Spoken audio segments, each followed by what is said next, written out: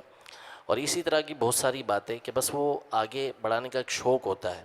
تو کئی ایسے واٹس اپ ہوتے ہیں کہ یعنی مبالغہ بھی نہ کیا جائے شاید تو بھی صحیح ہو جائے کہ سینکڑوں دفعہ 100 دفعہ آ ہی جاتے ہیں بار بار یہ چیزیں. تو اس حوالے سے کچھ ارشاد فرمائیں. ظاہر ہے کہ چاہے وہ دینی ہو یا دنیاوی ہو، دینی میں تو علماء سے مشورہ کرے یا خود اہل علم ہے تو غور کر لے، ایسے آگے نہ بڑھائے. دینی میں بھی ایسا ہوتا ہے کہ بہت اچھا مدنی گلدستہ ہوتا ہے، یوں ہم مدنی گلدستہ بولتے ہیں، تو بہت اچھا مواد ہوتا ہے، لیکن ایک کا جگہ جو ہے نا یہ مطلب سمجھ نہیں آتی کہ یہ کیا اس نے لکھا ہوا ہے. تو میں تو پھر آگے بڑھانے سے کتراتا ہوں یا پھر مشورہ کر لیتا ہوں ضرورتاً. اچھا، ابھی پچھلے دنوں ایک بہت اچھی منقبت آئی امام حسن مجتبی رضی اللہ تعالیٰ عنہ کی شان میں، کافی اس میں اشعار تھے. تو میں نے ایک دو شعر پڑھے تو مجھے مزہ آیا، تو میں تو فارورڈ کرنے لگا تو پھر ایک دم میرا ہاتھ رک گیا. میں نے کہا میں فارورڈ کی تو اعلیٰ حضرت کی تو ہے نہیں، دیکھو تو یہ ہے کس کی، کسی شاعر کی تھی، جانتا نہیں میں کیسے کروں اس کو. پھر میں نے پورا اس کو پڑھا، سمجھنے کی کوشش کی، وہ اچھی لکھی تھی، شاعر کوئی منجا ہوا تھا. پھر مجھے جب یوں لگا کہ اس میں کوئی غیر شرعی مبالغہ وغیرہ نہیں ہے میری موٹی عقل کے مطابق، تو پھر میں نے جو دو چار کو فارورڈ کرنا تھا وہ کیا. یہ ایک آپ کو ایک حکایت اپنی کر رہا ہوں، یعنی غور کرے بندہ. ایسے آنکھیں بند کر کے کسی نے شعر لکھ دیا یا کسی نے کچھ لکھ دیا تو ہم یہ آگے بھیج دیں، پھر یہ وہ آگے بھیج دیں، تو اس طرح تو مطلب بعض اوقات گمراہی پھیلتی ہے. وہ گمراہ کن بھی عبارتیں ہوتی ہیں، مضامین ہوتے ہیں، بد مذہبوں کے بیانات کے کلپ ہوتے ہیں، بعض اوقات جو گمراہی پر مشتمل ہوتے ہیں. بلکہ گمراہی پر مشتمل نہ بھی ہو تب بھی اس کو فارورڈ نہ کیا جائے کہ اس مقرر سے اگر کوئی متاثر ہوگا جبکہ ہے وہ شخص فسادی، مگر فسادی شخص بھی کبھی تو اچھی بات کہہ لیتا ہے نا. غیر مسلم بھی اللہ کا نام تو بعض اوقات لے لیتا ہے نا، تو اس نے چونکہ اللہ کا نام لے لیا تو اب اس کی ہر بات ہم سنیں، یہ تو نہیں ہو سکتا.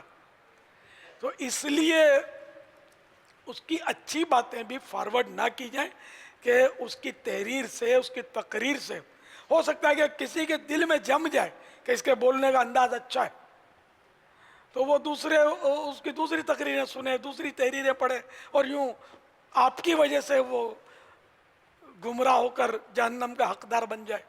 تو اس لیے وہ ایسی چیزیں مذہبی تو آپ آگے اگر بڑھانی ہے نا، میں آپ کو مشورہ دوں گا جیسے دعوت اسلامی کے مدنی ماحول سے جو وابستہ ہے ان کو پتہ ہونا چاہیے کہ اپنا سوشل میڈیا ایک شعبہ ہے دعوت اسلامی کا، وہ بھی مدنی گلدستے وہ مطلب بناتا ہے اور بیچتا ہے. تو یہ مدنی گلدستے آپ سنیں، آگے اس کو بھلے بڑھائیں، اور اگر آپ کی معلومات اچھی ہے اور مدنی گلدستے میں بھی کہیں آپ کو کھٹکا ہو نا تو اس کو بے شک آگے نہ بڑھائیں. آنکھیں بند کر کے آگے بڑھانے کا میں اس میں بھی نہیں کہوں گا. آپ کو نہیں سمجھ آتا، آپ دارالفتہ اہل سنت سے رجوع کریں کہ یہ مدنی گلدستہ دعوت اسلامی کی اس سے آیا ہے، ہمیں سمجھائیں کہ یہ کیا ہے، صحیح ہے غلط ہے. تو اگر وہ کہیں کہ نہیں صحیح ہے تو پھر بھلے آپ آگے بڑھائیں. یہ کب؟ جب آپ کو کھٹکا ہو. یہ ایک میں آپ کو مشورہ اس لیے دے رہا ہوں کہ دیکھو ہم بھی کوئی معصوم نہیں ہیں، ہم خطا سے محفوظ بھی نہیں ہیں، سچی بات یہ ہے، خطائیں بھی کرتے ہیں. تو ہماری کسی بات پر کسی کو کھٹکا نہیں ہوگا ایسا نہیں ہے. ہاں، خطا سے پاک کلام رب کا ہے، اس کے پیارے حبیب صلی اللہ تعالی علیہ وآلہ وسلم کا ہے، تمام انبیاء علیہ السلام کا کلام یہ خطا سے پاک ہے. باقی امتیوں کا کلام جو ہے نا بے شک وہ خطاؤں سے محفوظ ہوتے ہیں اللہ کے مقبول بندے، لیکن ان کا کلام بھی ہم تک جو پہنچتا ہے نا، لکھ کر، چھپ کر، کمپوز ہو کر، تو بعض وقت کمپوزنگ کی غلطیاں، کتابت کی غلطیاں، یہ مشینی انداز ہے کہ بعض وقت لفظ ادھر کا ادھر ہو جاتا ہے، ہاں رہ جاتا ہے، نہ آ جاتا ہے، ہاں کا نہ کا یہ ہو جاتا ہے. تو کھٹکا کسی بھی عبارت میں ہو نا تو علماء سے رجوع کر لینا چاہیے، بھلے کتنے ہی بڑے نام کے ساتھ وہ کلام آپ پڑھے ہوں، کہ غلطی مشینوں کی ہو جاتی ہے. واللہ تعالی اعلم ورسولہ اعلم عز و جل و صلی اللہ تعالی علیہ وآلہ وسلم. مگر اپنے جیسے عوام سے نہ پوچھیں، ہاں وہ پھر اپنی اٹکل پچوں سے کام لے گا اور پھر وہ خواہ جس کا نام ہوگا اس کو برا بھلا کہے گا، حالانکہ اس بیچارے کا قصور ہی نہیں ہوگا. ہماری طرف سے لوگ خواہ اپنی طرف سے میرے نام کی سنا ویب سائٹیں کھول رکھی ہیں، تو لوگ جو تو یہ سمجھتے ہوں گے کہ یہ سب اس کے قول ہیں، اور مجھے تو پتہ بھی نہیں ہوتا. تو اس لیے مطلب وہ پھر اپنے جیسوں سے پوچھیں گے اور برا بھلا کہیں گے جس کے نام کی ویب سائٹ ہوگی یا جس کا نام اس پہ لکھا ہوگا اور اس کو بیچارے کو پتہ ہی کچھ نہیں ہوگا. تو دارالفتہ اہل سنت سے رجوع کیا کریں، علماء سے، تو انشاءاللہ یہ صحیح رہنمائی آپ کو فرمائیں گے. واللہ تعالی اعلم ورسولہ اعلم عز و جل و صلی اللہ تعالی علیہ وآلہ وسلم. صلو علی الحبیب صلی اللہ تعالی علی محمد. اعتکاف کے فارم کا اعلان کر دوں؟ جی بابا. یہ فارم میرے پاس آیا ہے، اب اس کی تفصیلات تو شاید حاجی امین کو پتہ ہوں گی.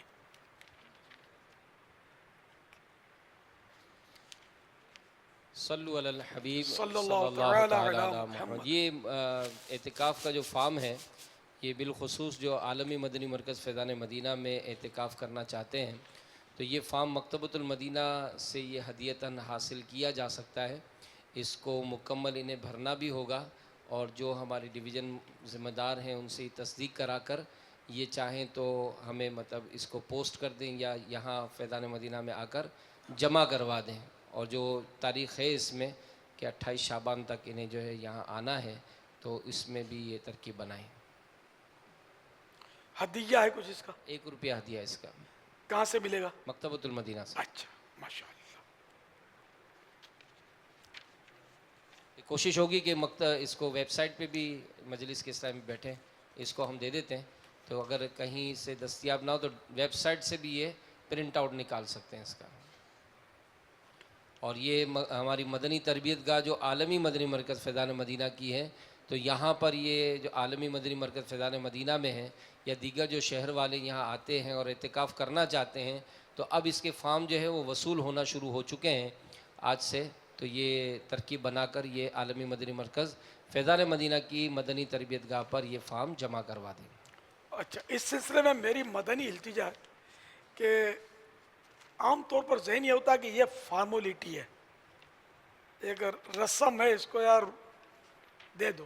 اور مصدق بھی شاید چیک نہیں کرتا ہوگا وہ، یعنی ایسے مصدق بھی ہوتے ہوں گے جن کو مکذب شاید کہنا پڑ جائے، کہ جو آنکھیں بند کر کے تصدیق کر کے ایسوں کو بھیج دیتے ہیں کہ ان کو یہ مصدق یا مکذب کبھی بھی نہیں سنبھالے گا، ایک دن کے لیے بھی ایسا ستاتے ہیں. تو آپ پھر آخرت میں آپ پھنسیں گے. اگر آپ کو مصدق بننا ہے تو مصدق ہی بنے، ورنہ آپ کی سمجھ میں نہ آئے تو سائن نہیں کرے، آپ پھنسیں گے آخرت میں کہ کس پہ سائن کیا آپ نے. تو اس لیے وہ پورا دیکھ بھال کر بندے کو چیک کر کے آپ نے تصدیق کرنی ہے اس کی. دھکے مار کے یہ نہیں کہ یہ ادھر سدھاریں گے، اس کو سنبھال لیں گے، ہزاروں ہوتے ادھر، کون کس کو سنبھالے. تو اس لیے وہ سلجھے ہوئے عیسائی بھائیوں، میرا اپنا ذہن ہے کہ کوانٹیٹی کے بجائے کوالٹی دیکھی جائے. کوانٹیٹی بھلے زیادہ نہ ہو، کوالٹی اچھی ہو تو یہ دین کا اس میں زیادہ فائدہ ہوگا. ورنہ وہ بولتے ہیں نا تالاب میں ایک گندی مچھلی سارے تالاب کی مچھلیوں کو خراب کرتی ہے. تو ایسے آ جاتے ہیں جو سب کے لیے درد سر ہوتے ہیں، دوسروں کو بھی نقصان پہنچائیں گے وہ. اللہ کرے دل میں اتر جائے میری بات.